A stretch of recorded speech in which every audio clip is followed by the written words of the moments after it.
Welcome back to the Blue Collar Trade Show, where real people share real stories about building, fixing, leading, and living with purpose. I'm Troy, and I'm here with the crew, Chad, Jim, Marissa. Each week we dig into lessons, have laughs, and hard-won wisdom from the folks who keep America running. Let's get into it. All right, welcome everyone to the Blue Collar Trade Show. And today I want to introduce our very special guest, Jordie Kern from the 7 Eagle Group. He's the founder of the 7 Eagle Group. Welcome to the show, Jordie. Thank you, Troy. What an honor to be here with you guys. Chad, Jim, Marissa, thank you guys so much for having me. I appreciate it.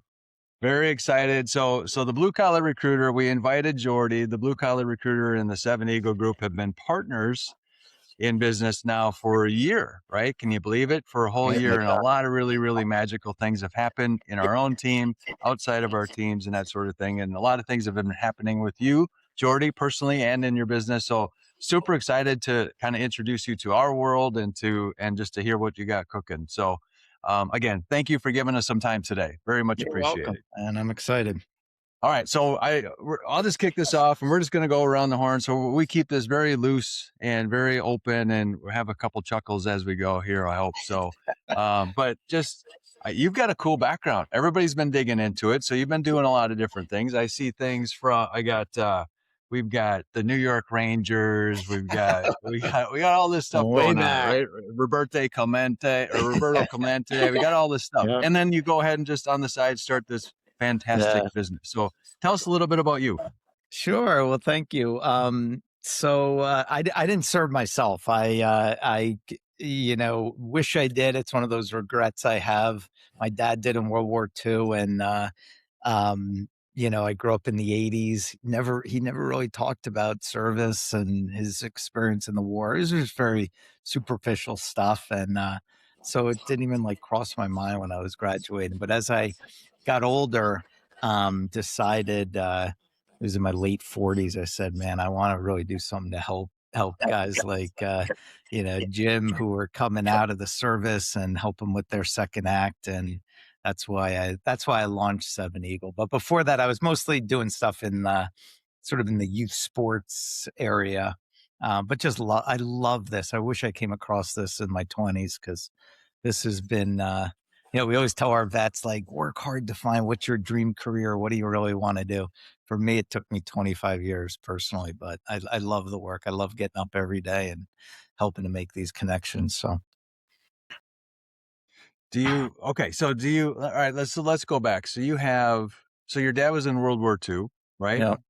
So that makes you, what, 70, 74? My dad was 7. He just turned 17 when he served. He lied. Is that right? Wow, that's amazing. It was right after Pearl Harbor. He said, every kid in the neighborhood signed up. I go, didn't cross your mind not to do? He goes, no, that's what we all did. So, he was really young when he served. But did he mention anything about a guy named Jim Nichols? That was my second enlistment, World War II story.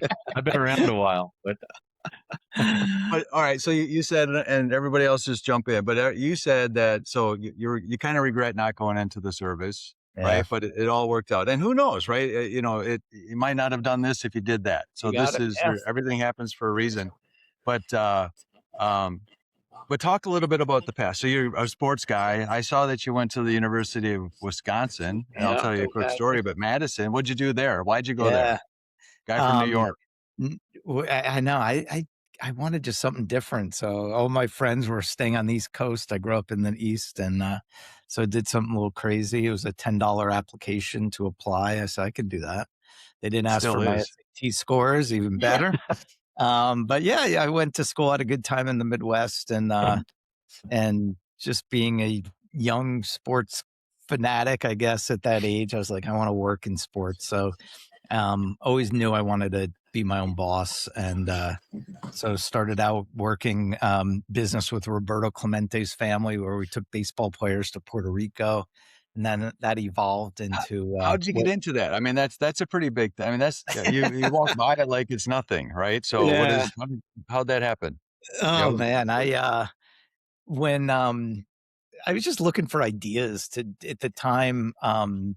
Like the youth sports travel was just starting. This was in the early 90s.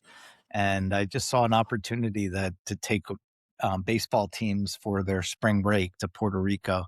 So that was super fun. We brought hundreds of kids every year from their high school teams. They'd come to Puerto Rico. We'd hire pro scouts and college coaches to come teach them. And then we'd play games throughout the island in Puerto Rico against these local teams who absolutely kicked our butts. But it was a lot of fun.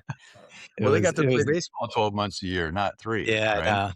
And then, so I did that for a while. And then we hooked up with the New York Rangers and did hockey trips up to Canada, sort of a similar type structure. And I just, as I got older, I was like, hey, I wanted to do something else that,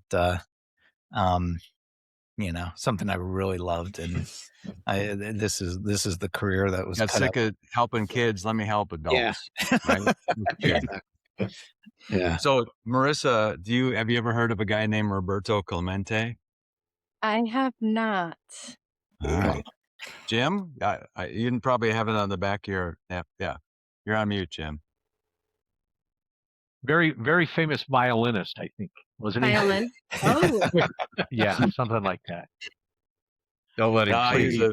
Go ahead. Yeah. Oh, Well, yeah, he was a Hall of Fame baseball player that died tragically in a plane crash delivering supplies to earthquake victims. Look at that. Very good. And he died on Christmas Eve.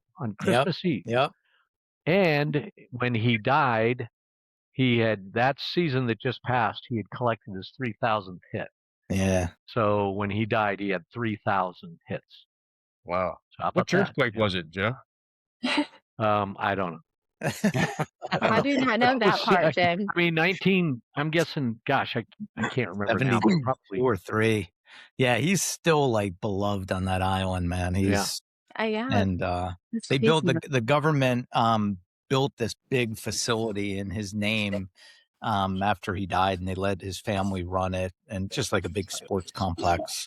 And they were happy to sort of host us and be a part of that experience for the kids. It was a lot of fun. So he's very cool. Major League Baseball Man of the Year type of thing, right? Yeah. He's a big deal. He's like the Walter Payton thing. It's right. So you should look him up. He's Yeah, well, wait. So Puerto Rico, is that where he was from? Yeah. Well, I was looking we wanted a place that was had great weather in the winter too. Yeah. Are you from? You're from PR? No, I said I'll start playing baseball to go. Oh, you start playing. Oh, okay. I got you. She's from the PR of the North, Indiana. Right. Yeah, Indiana. So if you're in Wisconsin, you probably had the winters. Did you love that? Was that your favorite part?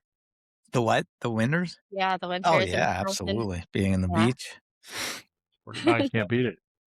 I just Jordie, I want to celebrate one of our wins. I don't know if Matt told you, but we had one of the 7 Eagle referrals that we placed with a company. He was from the Air Force. He got out of the Air Force. He's part of SkillBridge in Sacramento, and we placed him with a fire alarm company there, which was his dream job. Oh and my he gosh! Started yesterday. Hey, that's awesome. Hey, there you go. We're very proud of that, and hopefully it's the first of many. But yes, I love great that program, man. and it was funny when I called the company, the guy that I saw that he was looking for fire alarm technicians, and I told him who I was, and he said, "Please tell me you have someone for me to hire." Wow. And I said, "I got this guy that's getting out of the Air Force, and he is, and they fell in love with him and hired him on the spot, and he started yesterday. So that's terrific. Cool. We'll have to we'll do a highlight feature on him. That's great. Yeah, that's great news. I love those stories. Thank you for sharing that. Yeah. Okay. So we think about this. All right. So you have a sports background. You like to do, your dad's in the military. So, but there was a time where you Seven Eagle Group. I mean, it didn't come out of nowhere, right? So it's Yeah. a mission. It's so tell us where that kind of came from, where the idea came from. Just give us I was sort of in between businesses, and I was looking for something different to do. And I was like, I think I want a job where I can work at home, not have other partners. I've always felt I was really good at helping people connect with jobs and get hired. I knew it from the business owner standpoint. I knew it from the candidate side. And then I just trying to tie in a feel good to it, to be unique, to be different. And I said, man, the vets have such great qualities and that discipline and grit and toughness. And that's exactly what corporate America needs. And that was sort of the idea, Was there somebody that kind of stood out to you that you're just like, or you just saw Yeah, a need? I had a few buddies at the time who had served, and I saw how well they were doing in their military careers. And, as a civilian, I know I'm similar to a lot of others. We're very impressed by, what these veterans, what these great men and women, do, how they raise their hand for our country, and just how talented they are, and how, that dedication, that grit, that leadership that they bring to the table, and how they can, they're coachable. And it just seemed like a natural fit for a business to bring on more veterans. So the name, all that, what does that mean? I wish I had a good answer for that one. 7 was my favorite number growing up. And There you go. And I just wanted something short that I had a like short Eagles. URL. Yeah. I don't have any great story behind that. I just wanted something patriotic, so I had the word eagle in there. But well, let's come up with a story. Let's make one We up. will come up with a story. We can for make you. it up. We can definitely make it up. Is it primarily trades that it's geared towards? When I started, probably my first 2 years, that's all I did was trades. And then I evolved into other careers as we got a little bigger. Yeah. But Well, now it's funny because now I see it circling back, where a lot of people are now coming back to the trades who were shunning them prior, Well, I've been in the trades my whole life, man, and you had me at the word grit, because that's exactly what it takes to be successful in the trades. And that's what I think about when I think about people coming out of the military, the dedication and the grit. That's a great word for it, man. Yeah. And so many of the vets do physical manual labor type jobs in the service, whether they're working on planes or tanks or trucks, or, they're working with their hands. They like that, putting them in a cubicle in some office setting is not in line with what they want to do. They want to just keep doing those physical jobs and being on their feet. Sure that they're geared towards it. I mean, nowadays, sometimes when I get somebody younger, it's like this their first time ever being outdoors. They just have no idea what to do with themselves.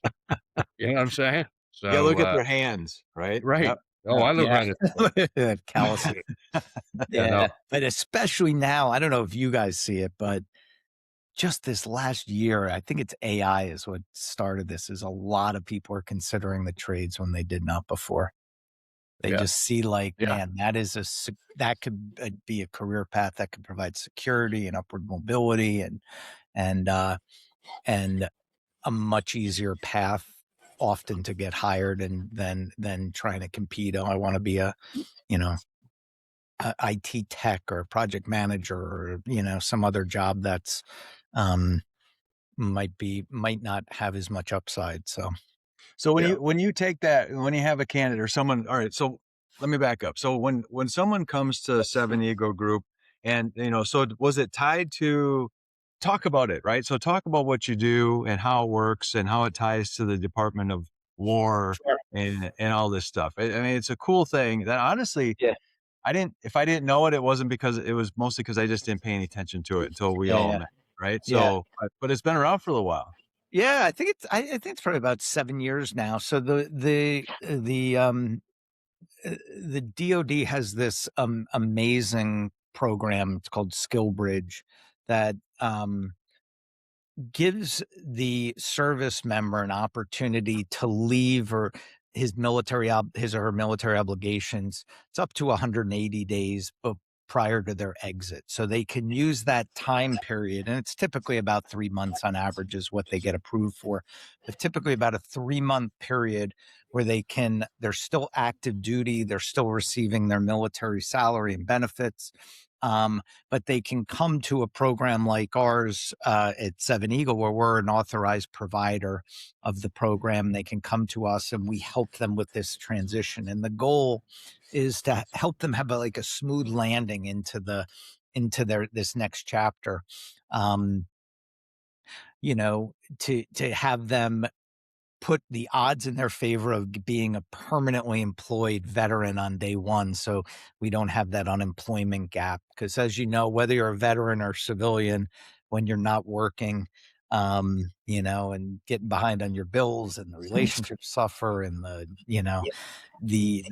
anxiety, there are just a lot of bad things that happen when people aren't able to provide for themselves and their families. And this program helps increase the likelihood that they will be employed when they turn a veteran, because they don't have the pressure during that 3 months to have a job, because they're already getting paid by the military, so they can focus full time on getting themselves job ready. And we spend time with them. First and foremost, we help them identify what is their dream job. What do they really want to do? What's going to make them happiest? What's that career path that they deserve? And it's a different answer for everyone. It's a very unique decision. And then we teach them all about, networking and interviewing and getting their LinkedIn page going, and all the mental mindset and the culture, all the stuff that goes into that, so they have the confidence to really do well when they're presenting themselves to these hiring companies. And then from there, we put them into, we call it an OJT, an on-the-job training experience, where they get a chance to go into a company they think they might want to work for, or an industry, and have a chance to sort of kick the tires on it and just say, hey, do I like being here? Is this the career path that could be a good one for my first job out of the service? And then the flip side of that is the companies get a chance to see a potential permanent hire in action, which is invaluable. You think about how we hire in America. It hasn't changed in 100 years. It's like we're looking at a sheet of paper and trying to make a decision. Hey, do we want to interview this candidate? And then they come in for an interview, and somebody who can rehearse those answers, it's very easy to get through that process. Then they start working. And more often than not, we see that it's very hard to predict if somebody is going to be the top performer you need just based on an interview, based on a resume. You really need to see how they work, and do you get along? Because there are, we each have our checklist, right? The candidate has a list of what they want to see in an employer, and then the employer says, hey, I want to see these items in candidates who work for me. And sometimes you can't tell unless you start the work together, so that's why it's just an amazing program, I feel. And it's really giving veterans, I think, an edge, and giving companies a chance to put together a stronger team of performers. Chad.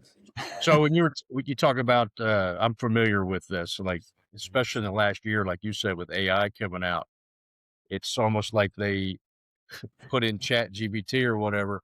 How do I interview with an air conditioning company or whatever, right? So it's impossible to tell. So the Awesome. OJT is critical. That's really, really cool. Now, let me ask you this. Do you maintain communication with these folks after they leave the eagle's nest? Yeah, we there you go. Yeah, good.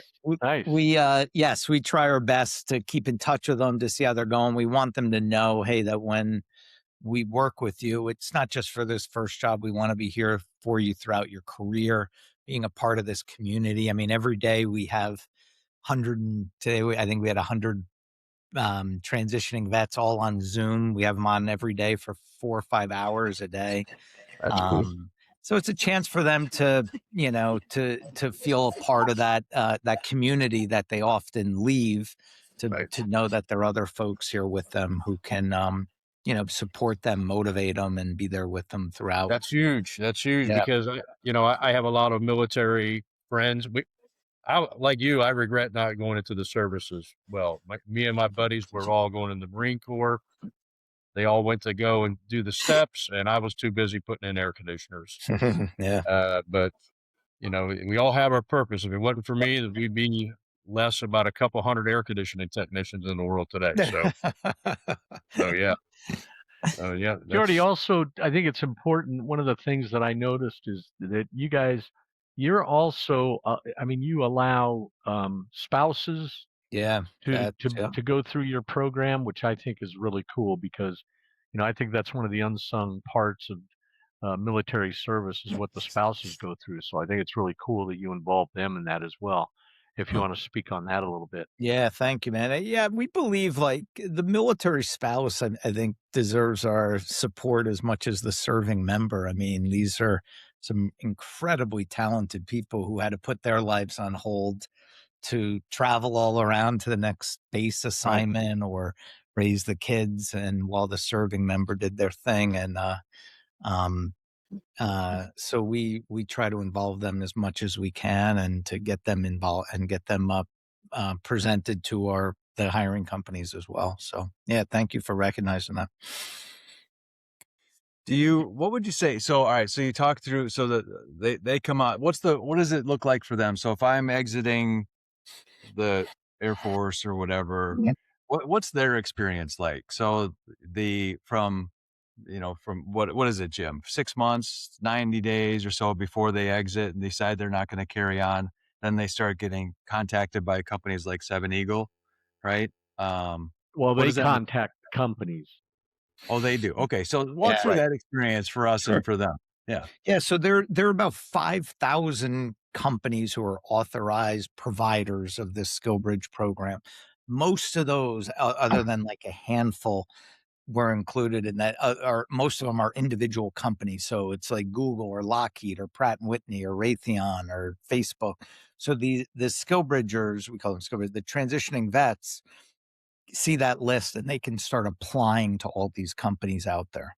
And what happens is most people apply to the big brand name companies they know. And even those big guys are only hiring a certain number of people each year. So for example, every year about 200,000 veterans transition. They leave the service.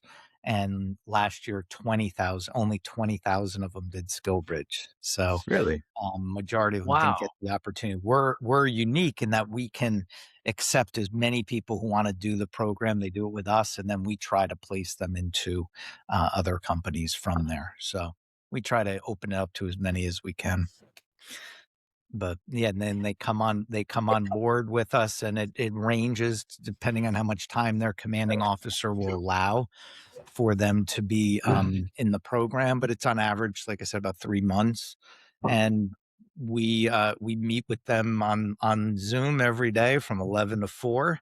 And each week we bring in about 20 different speakers from all different industries. I think this week we had the Philadelphia Eagles came, the football team. We had companies from construction and aerospace and drones and real estate and you guys. So we try to expose them to a variety of different industries, because my feeling is the number one sort of hurdle I think that transitioning vets go through is they choose the wrong career path, right? Maybe they were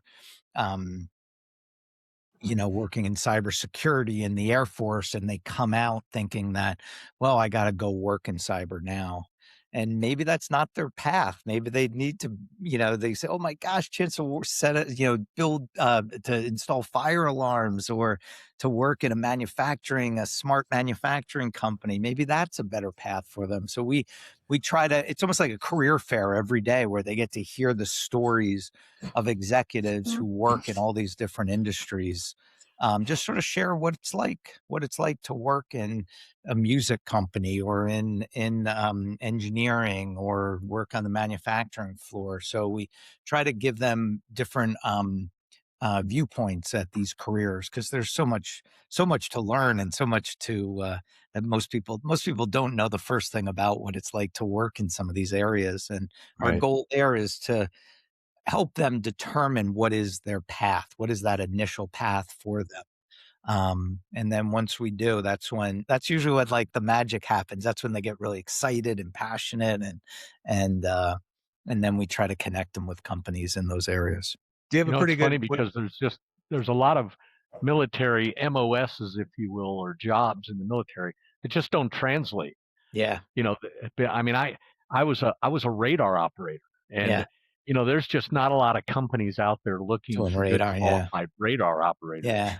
And there was one of the it was funny, one of the SkillBridge guys that I was reading his profile on your website, and he had 23 years of service, and he was an aircraft mechanic, and he said his dream job is anything but looking at airplanes. He doesn't want anything to do with it. Yeah. Which I thought was That kind of funny. happens, you know. Oh, I'll bet. Yeah. I love, like, use your example, radio, radio guy, but you have so many soft skills and all these great character traits that you might not realize how the opportunity you had to learn this stuff compared to the average civilian who never gets a chance to be exposed to those things. So even if you wanted to make a pivot and go in a completely different path, man, that those character traits are so appealing, I think, to hiring managers.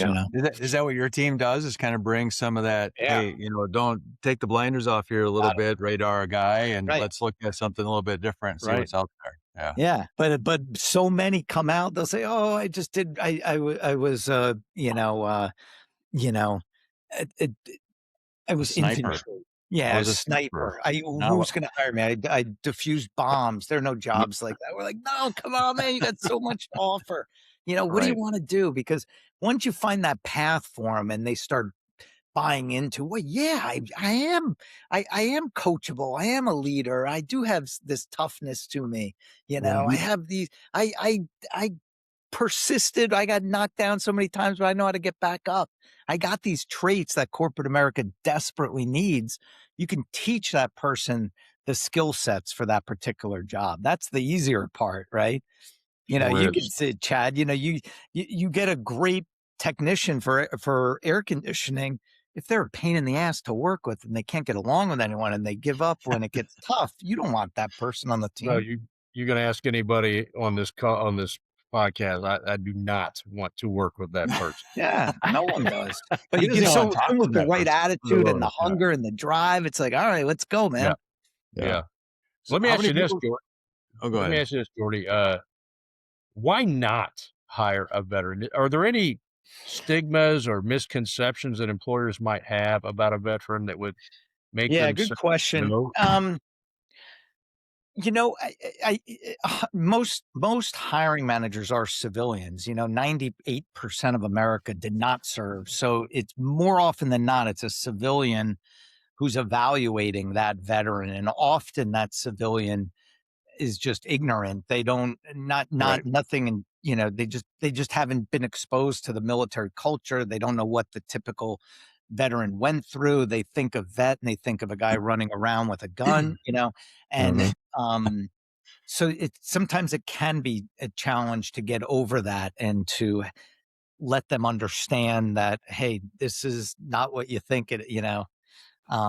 So we try to we do our best to coach the vets to tell their story, right? Don't just say, "Hey, I'm a leader," but like, give us a story behind that. What made you a leader? Oh, this one time I was fixing the plane. I had to stay up for 48 hours, right?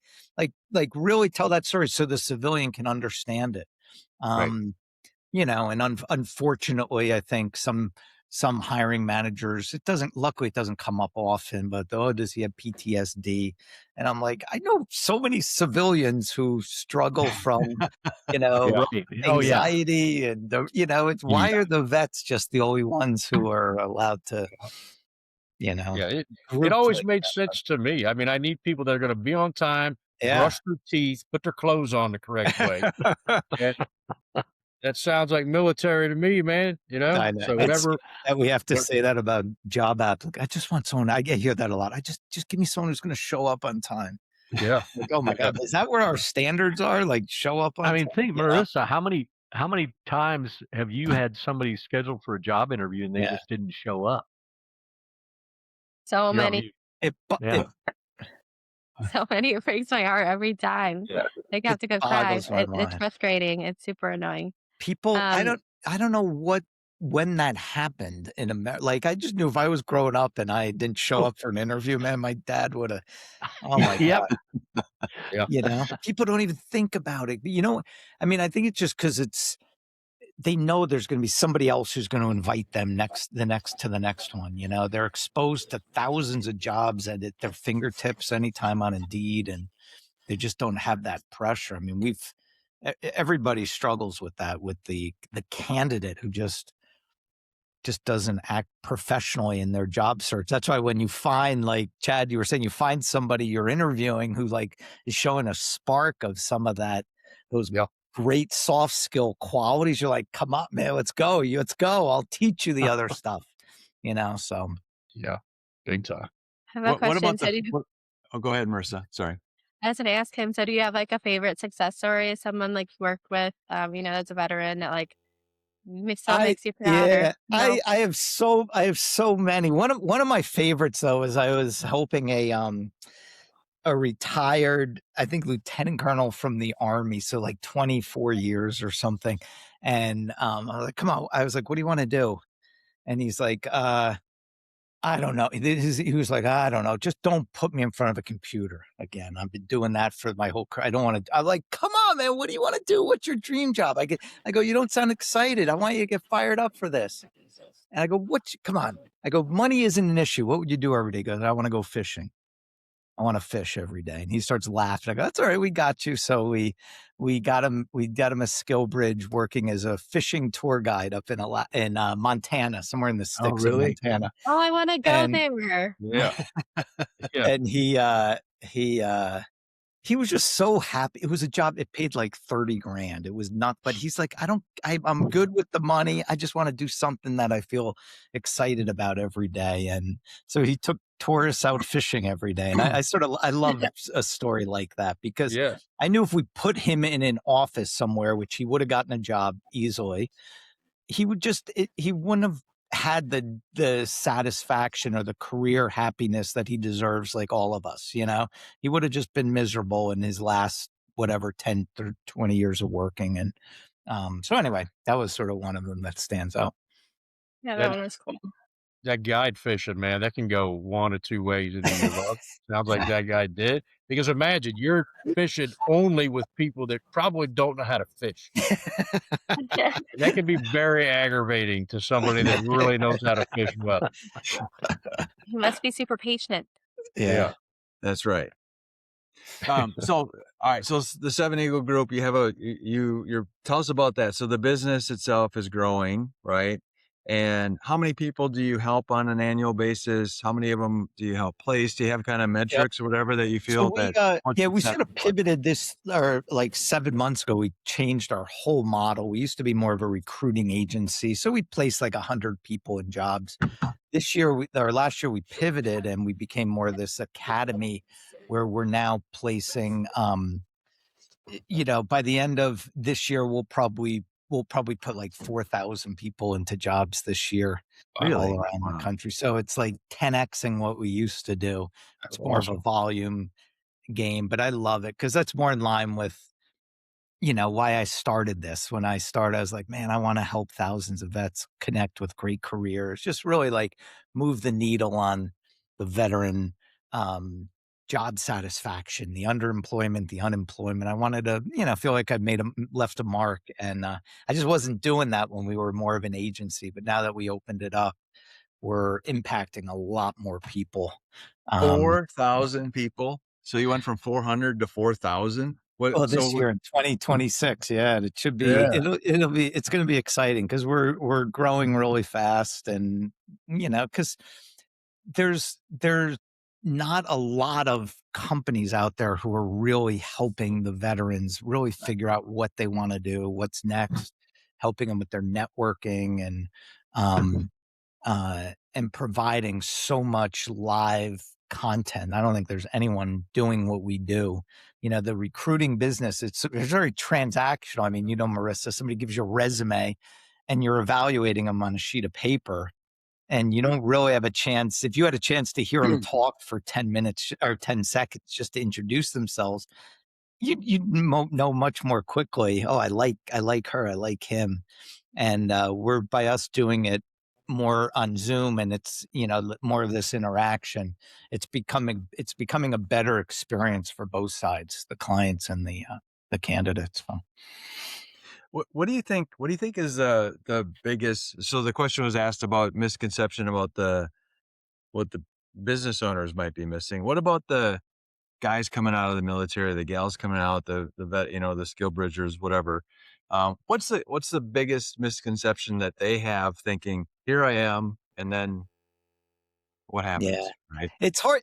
Jim could probably answer that one better, just because I didn't serve. But my feeling is there's so much structure in the military. It's like, this is the way you do it, and that's how you learn. And there's no, we're doing this perfectly, and everyone, is going to be here on time, and we're going to get the job done. And there's no excuses, and then you come to the corporate side, and I think it's a little bit of a culture shock for them to say, wait a minute, why aren't these guys working as hard as I am? What's going on? Yeah. I mean, a huge letdown. I remember getting out of the military and going to work for a company, and people. I remember one girl that worked for me that couldn't get there on time. She was never on time, never. And I remember the first week, every day she was late. And finally on Friday, I waited till she got there at 8:30, and I said, we start work at 8. And she literally kind of rolled her eyes and said, it's only 8:30. And I mean, she had no comprehension. See, so I made her a deal. To probably someone like you served so long, and it's like, wait a minute, what? I made her a deal. I said, that's fine. Listen, just get here whatever time you want. And she went, oh, great. And I said, but then you got to stay that many minutes after. And she goes, I don't think you can do that. I mean, that was the whole, it just blew me away. That sums it up perfectly. That's like, it's getting used to that. We had one guy who got a young, he served 4 years, but he was a Marine, and he was so squared away, and he got into a job and he got fired 3 days later. And I called the owner. I was like, what happened? He goes, he came in here and he started, like, what's wrong with you? Why are you slacking? And he took it to the extreme. He didn't ease into corporate civilian culture, but so I would probably say, Troy, that's just getting used to the culture, just a different environment, and anyway, we have probably a certain extent of just not having someone tell you what to do all day, right? Right. So, now you have freedom. It's a little different, Well, and also I think a lot of them, and this is just from my short time working with some of them, Jordie, is, and I was probably the same way, but they think that their salary expectations are much higher, a little out of whack, than what's really going on out there. Yeah. Really? Why do you think that is? Where do they get that? Or no idea. But I mean, E4, or an E5 that I'm working with, his salary expectations, he said, well, I'd like to be making 6 figures. Well, a lot of people would like to be making 6 figures, but it's hard because I think they're on a very regimented pay scale in the military, and they come out saying, okay, I'm at this level after 15 years. Let me go across now. Oh, that's going to be 6 But see, what they don't understand is a lot of the pay in the military that they get, their housing and all that isn't taxed. Right. So it's even bigger. So it seems like they make much more. Yeah. Because so much of their pay isn't taxed. And when you get out in the civilian world, you're paying taxes. Yeah, it's a little different. But we do our best to educate the vets about the civilian side, and especially the compensation. And it's like, man, just get your foot in the door, start working. Don't worry about the entry level pay, because once you get in there and you work your butt off and you're first in and last to leave, they're not going to want to let you go. They're going to do whatever they can to keep you, and you'll always be at the top of their earning potential. I mean, the earning, the pay scale, but you got to go, you got to take the pressure off of them. You can't expect to come in and make a certain amount without them seeing what they're going to get in return for that. We have the woman today who was on from the, or yesterday from the Philadelphia Eagles. So she went to West Point, and now she's working at the Eagles in like operations.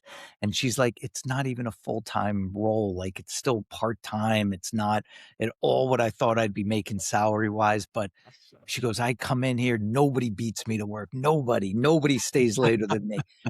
I volunteer for any assignment they'll give me. I get along with everyone. I network. Like, she's like doing it right. Like, she's making her mark. And I said, I guarantee you will be at a level in a sports organization very soon, because the typical civilian does not work like that in corporate So is this someone that you help place within the? No, she was one of the mentors who came in. We invited the Eagles to come, and she came in to represent the Philadelphia Eagles and talk about what it's like to work in sports. Okay. Very nice. She shared her story, and everyone was like shocked, because everyone thought, oh, she's probably making 150 grand working at the, she's not. She's at an entry level role that's well below her skill level.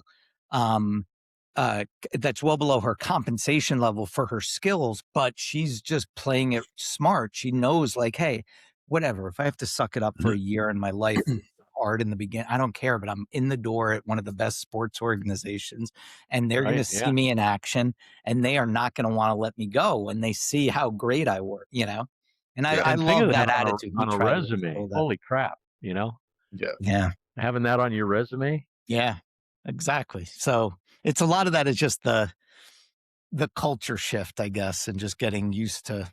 So just a little different. It's not as structured. That's why I'm here, Jordie, is just to have it on my resume. Say that I worked with Troy. Smart ass. That's right. Hey, who wouldn't want that? So the business itself. So it's interesting. So what I like about your platform and what you all are doing, and I know you've joined forces and you're expanding and growing, is, and I've been saying it to my team for a long time, that resumes are, if they're not dead, they're dying.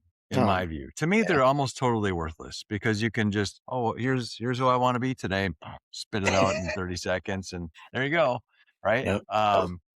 It's AI is super cool and it's super helpful, and there's a million things that it's good for, but it can make things hard, right? Especially for recruiters. So you do things a little bit differently. One of the things I like about your platform is that, like you said, is you're bringing some personality to it, right? Yeah. So here's my background, but what you do is you put a little video. Everybody puts a little video of themselves on the platform to introduce themselves, saying, hi, I'm Jordie, and this is me, and whatever. So tell us about that, how that came to be. Yeah, that's kind of forward thinking. What you said. So when I started this, 12 years ago, I had the same thought. I'm like, I hate these resumes. I hate them.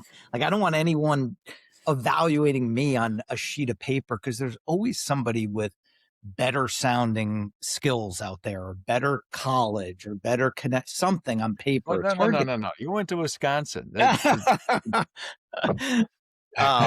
But I just knew, like, I want you to meet me. I want you to, like, let's talk for a minute or two. And I know you'll like me if we talk, but too many people don't even get that opportunity to go head to head. Like, Marissa's evaluating a stack of resumes for a job. You can't interview 20 people, 50, 100, you can't. You have to cut it somewhere and say, all right, bring these 5 in. And my experience has been, some of the best people I've hired over the years are ones that had mediocre resumes, but you meet them and you're like, oh my gosh, I love you. You are the person I want to work with, right? Just something about, they have that factor, you click, and whatever that is, you can't tell that from a sheet of paper. So we have the vets each just do, we call it a video intro, and it could be 10 seconds, 30 seconds, and just give a quick elevator pitch, tell people who you are, have your passion come through. And I guarantee, like, if I gave you, Marissa, here are 10 resumes, pick your top, rank them 1 to 10, and then I gave you 10 little video intros, they're not going to line up. They're going to be different because you're going to see something in a candidate talking to you, that personality, that you're going to say, I like her. I want to take a chance on this one. And the resume doesn't do that. And especially today, Troy, like you were saying, with the AI, in seconds, somebody takes your job description, takes their resume, puts in a ChatGPT and say, make this sound awesome. And it's going to sound awesome. ChatGPT doesn't put out crappy resumes, Well, it's a beautiful thing. Marissa's only on this show to find a date. So the video, right? Yeah, we definitely do. Like, there's candidates where like the resumes, I'm like, this could go either way, but then they've been like amazing or great. And I had like success with, telling the client just talk to them. I know you or these like saw their resume on your end internally and rejected them, but I promise they're great and he ended up getting hired. So yeah, it definitely does. It 100%. So what's the crystal ball tell us? What's going to, so resumes, I mean, I agree with you. I think they're going away tomorrow, but what do you think? And there are even services now. I was just watching an ad for job seekers saying, let us apply to 200 jobs for you. Give us your resume, tell us what you want to do, and we'll send out 200 applications for you today, a day. So it's like these candidates are applying for jobs. They don't even know the name of your company. So when you go to call them, hey, I'm calling for blue collar. They're like, who is this? What is this about again? Yeah. Like, oh my gosh, that's your first impression after you apply, or they don't even show up. And they applied, right? Right. And I don't know. I just feel like it's sort of like the way where I see this shift where the trade jobs are becoming so popular. I just feel a lot of that has to do with the technology. It like bit us in the ass. It's like, can you imagine saying, oh, I want to be a graphic designer today, or I want to be a writer, or even like our job, or recruiting? Like those jobs are all, I feel like so many of them are just going to go away. I have in my neighborhood, we have 50 homes, and six kids just graduated from college in May or whatever. And 5 of the 6 of them are still living with their parents, unemployed, walking dogs, babysitting. One of the 6 is a landscaper. He's the only one working. All the others who spend $200,000 on their college educations are all struggling to find work today. You know, Chad will hire him. Yeah. Sounds like one of my boys. You don't live close to me, do you? I'm with you, man. Resumes are out. If somebody tells me, hey, I'll send you my resume, I'm like, please don't send me that. Just come in here. Let's talk. And it's even hard to tell over a phone interview sometimes. I'd like to see body language.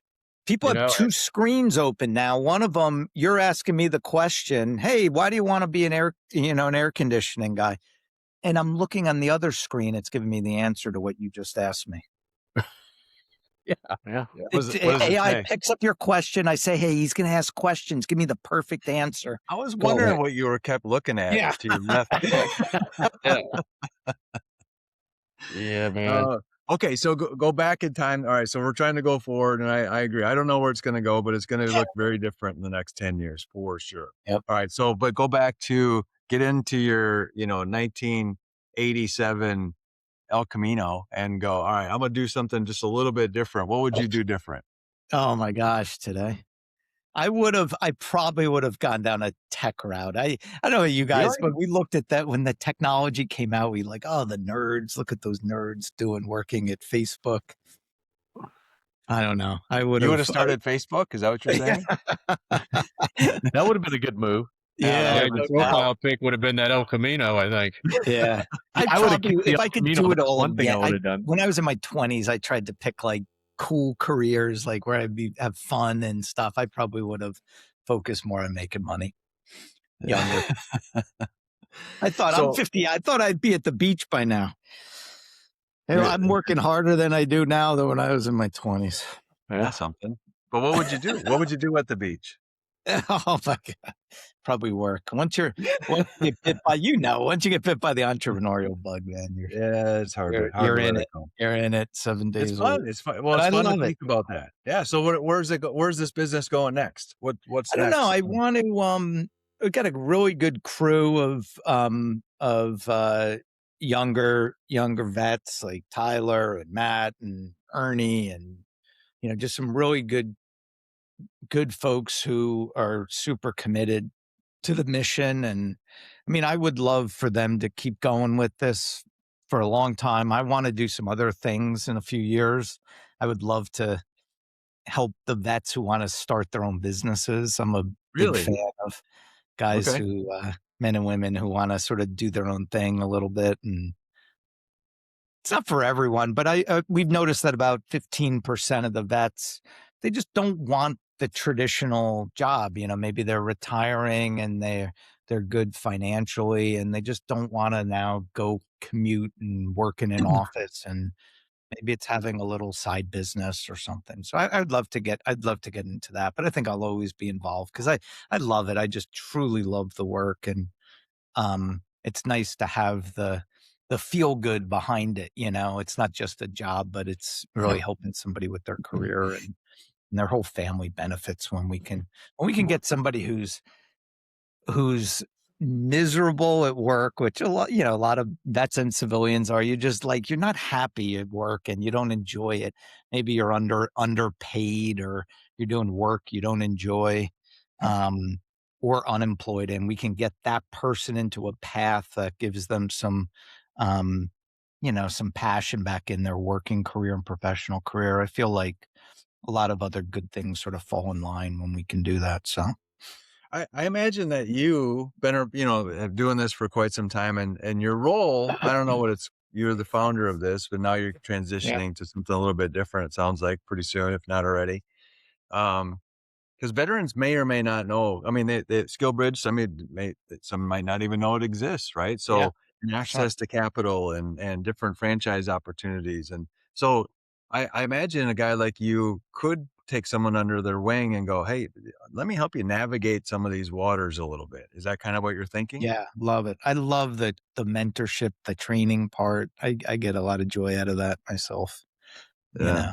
because most don't have it, most don't have, they're on their own. They're trying to figure out what they want to do with their career. And it's hard, man. Imagine, your strategy to get hired is to just throw in your application on as many jobs as you can. Most of those people never hear back from the hiring companies. Their resumes go to these black holes, and it's discouraging, and, and they end up settling with their career. And, anyway, so I love opportunities to help and to guide them and do cool things with them. So Nice. Sounds super satisfying, man. I know about that passion of helping other people, and we appreciate what you do, buddy. For sure. Thank you, man. Means a lot. Appreciate that. So what would you say to a business owner who likes the idea of this, but hasn't worked in this program, hasn't hired a veteran yet? What would you say to them as far as giving that someone a shot, or looking at some of the? I mean, man, I would say just like sort of try it, give it an opportunity, see what it's like to have somebody come work for you where you don't have to pay him or her for the next month, 2 months, 3 months, and just to see if you guys like each other, test drive one another. And what will happen is you will make a really smart hiring decision at the end of that.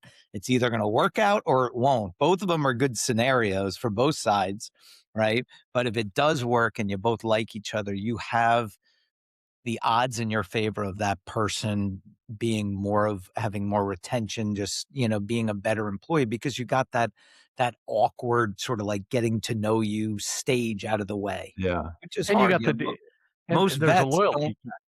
What were you saying? There's a loyalty factor as well. Yeah. And most vets, half of vets today don't make it their first year anniversary.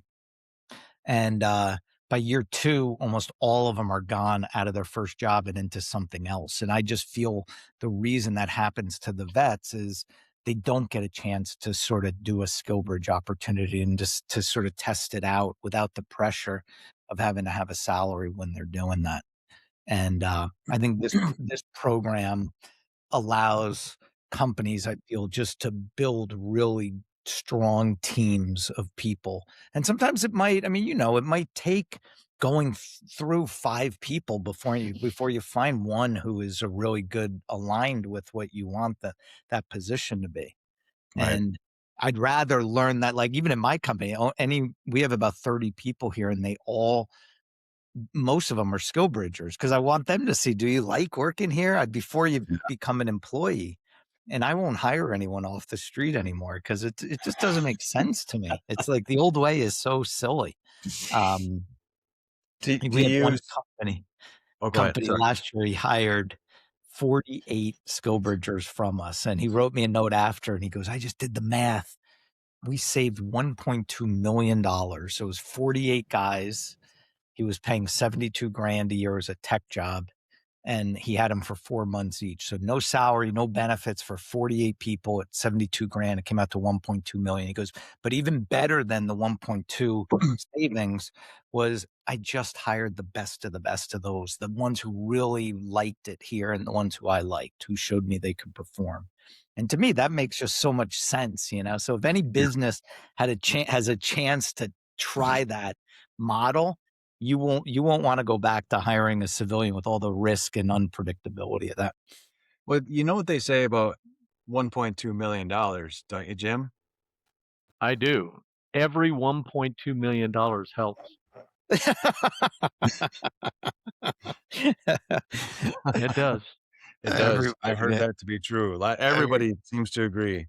Yeah. Okay, so let's do this. So let's do a little round the horn, give everybody one more chance to ask Jordie a question or two. So who wants to go? Marissa, you've been anxious. I can see it.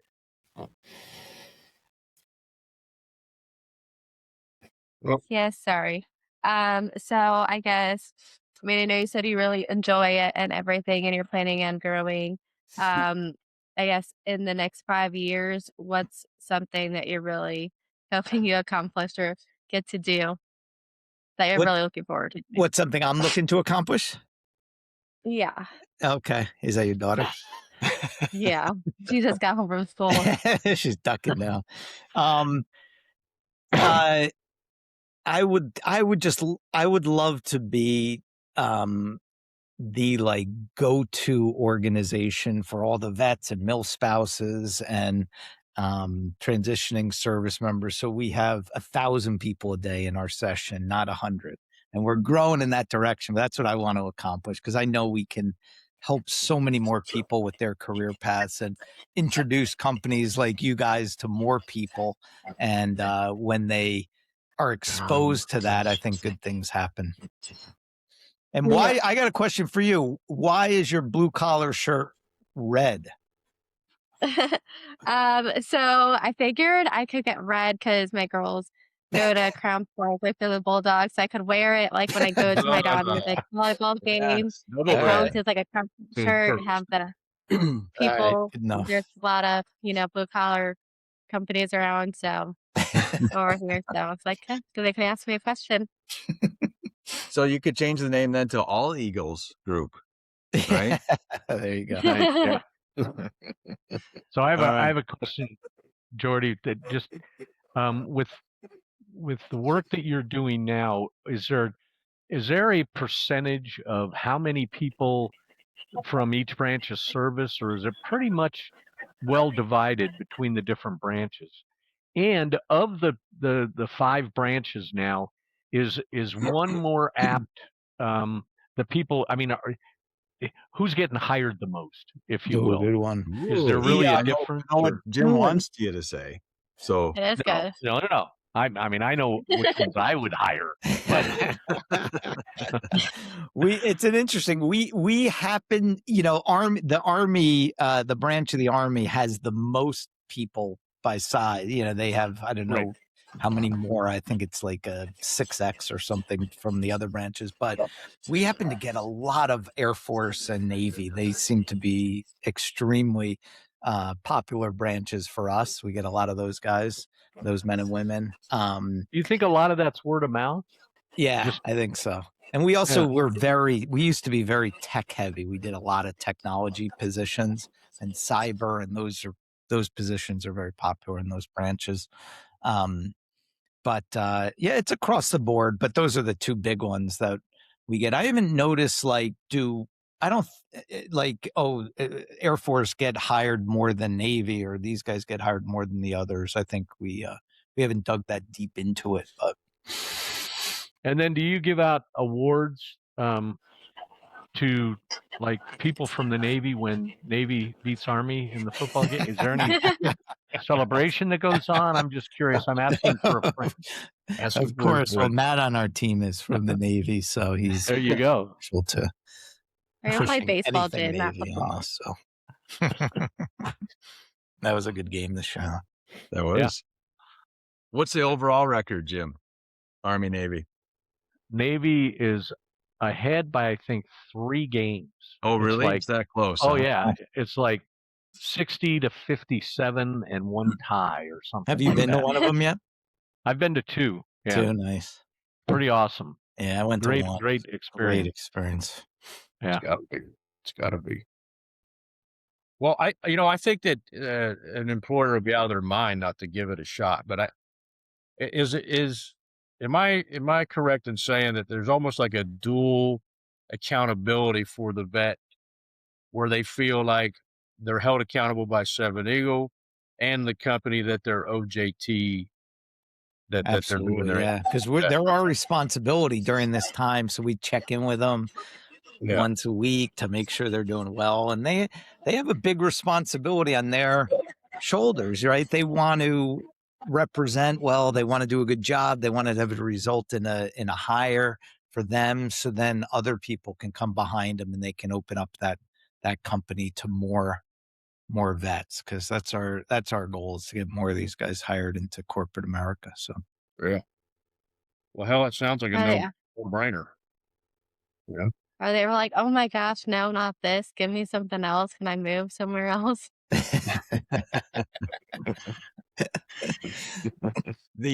So speaking of that, so my question is, so for the business itself, so how many different partners? So Blue Collar, we're a partner of yours and help place people and hire people ourselves and that sort of thing. It's been a great relationship for us. How many other partnerships do you like ours? Do you have?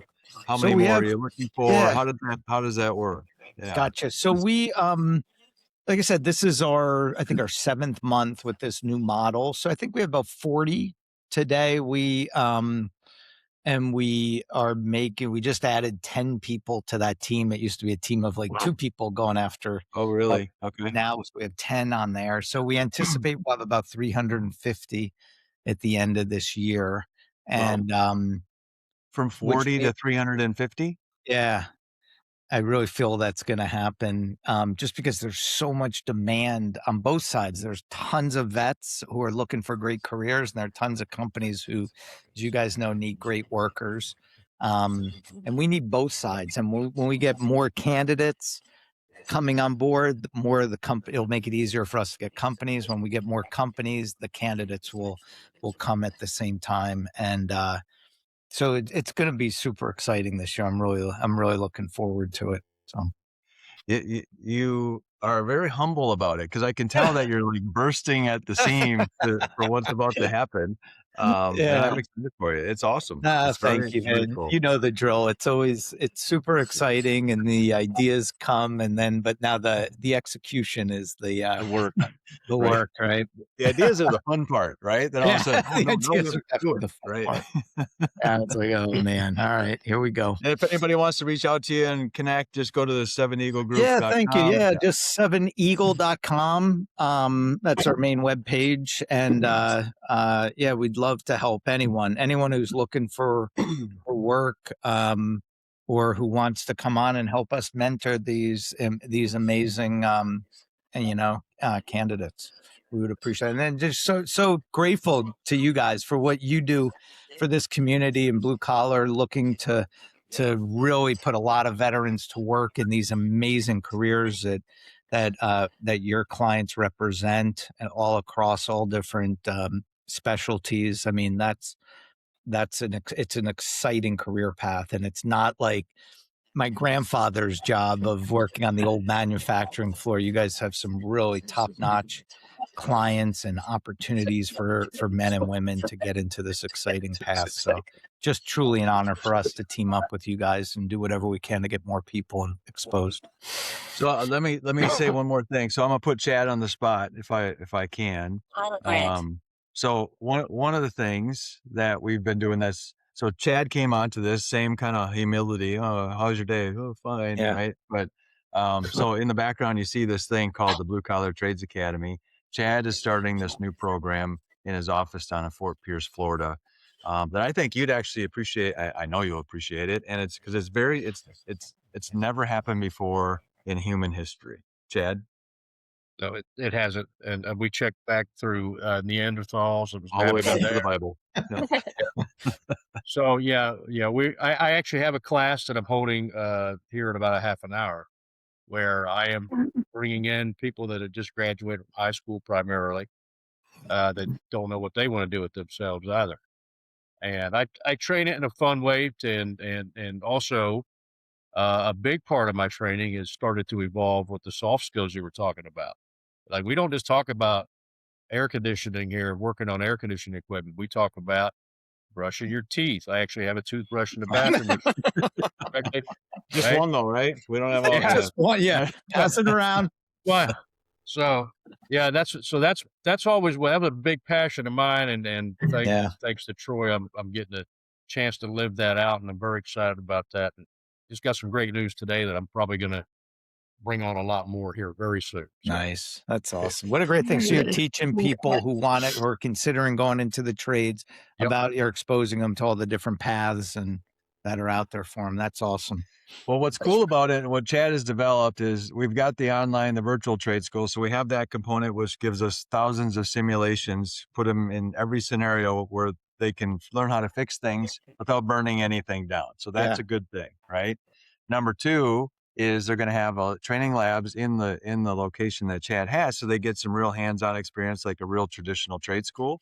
Mm-hmm. Number three, they're going to be able to jump in a truck and ride along with real technicians. Nice. I love it. Right. So it's going to be very, very cool. And we've got 2 locations now, and we're going to expand that. I don't know if we're going to be quite as bullish as you're saying, going to 4,000 this year, but we're going to certainly try. So no, that's great. And to, I love that you're going after the high school kids young, because so many, I hate in our country here that we make these kids feel like you got to go to college next, Man, I wish I could have those years back.